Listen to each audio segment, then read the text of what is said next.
Andy, did you want to share something with us? I've just got my window open because we've talked about it. Sorry, it wasn't available to us. So what I was just going to do is very quickly, because I'm just conscious of time, is just we've talked about it, but that's the ProForma. I have put it in the chat, so you can download it and you've got it to go away and talk around. And again, the easiest way to do this is we will send you the DNA ProForma in advance of the meeting.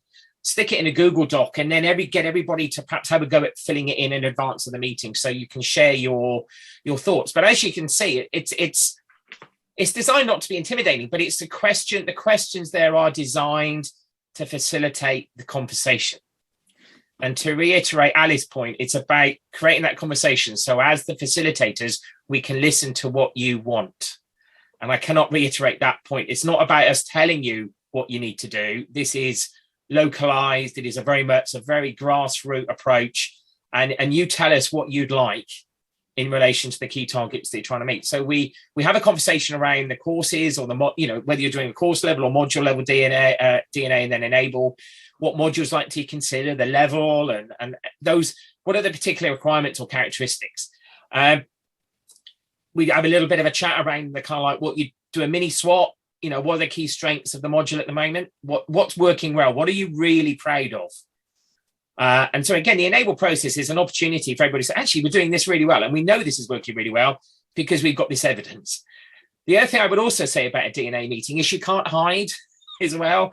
There is a degree for a bit of honesty and transparency in the process. And if you're not doing it, it works well if it's open. And that's the nature of the DNA meeting, is that actually it won't go anywhere. It's shared. So you can offload, you can, we need to be, I think, quite honest in these meetings about what's actually happening, because that will help generate a much more effective response in the end. And then we just ask you to talk about, what would you like the intervention to look like? Well, how would you like that enable workshop to run? What length of workshop would you like? And we're conscious that you're time poor. Ali's made the point that the more you can invest in this early on, it will help later on. So we can do half day, we can do a whole day, we can do a couple of days. You can have half days over a course of a couple of weeks, if you like, if you think that would help.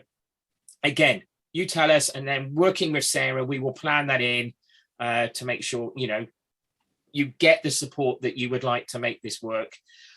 We also talk about the skills and competencies. That was really important, Fiona, if you remember at our first meeting, because you had a lot of resources online.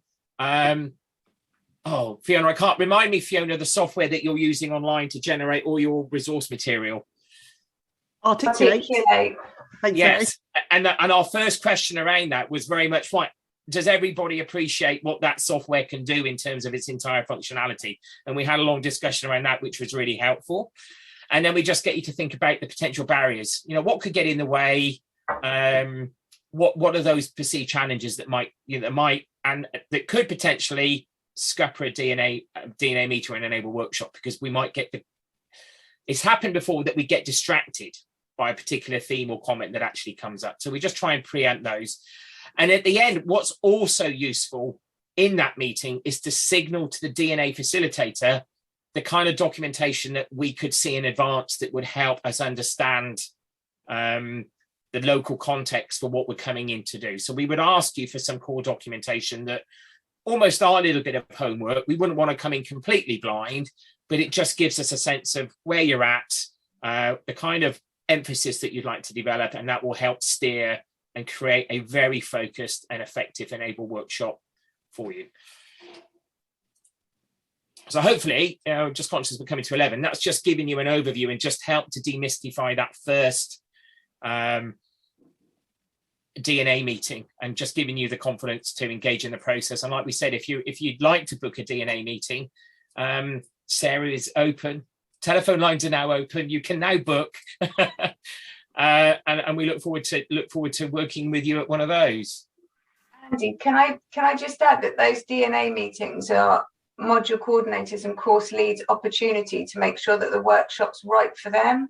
Absolutely. And it really is that open discussion so that the workshops do work for the team. And that's what happened with Jodie and Alex, is that whilst we were in that meeting, they worked out actually how you and I will be able to deliver those sessions so that they're appropriate for their course. And that's why, as you said at the very beginning, each DNA meeting will be completely different because each course team will have different needs. Yeah, sorry, there is a DNA joke in there, isn't there? Because about, the DNA meeting is about getting under the skin of what's happening at that module level.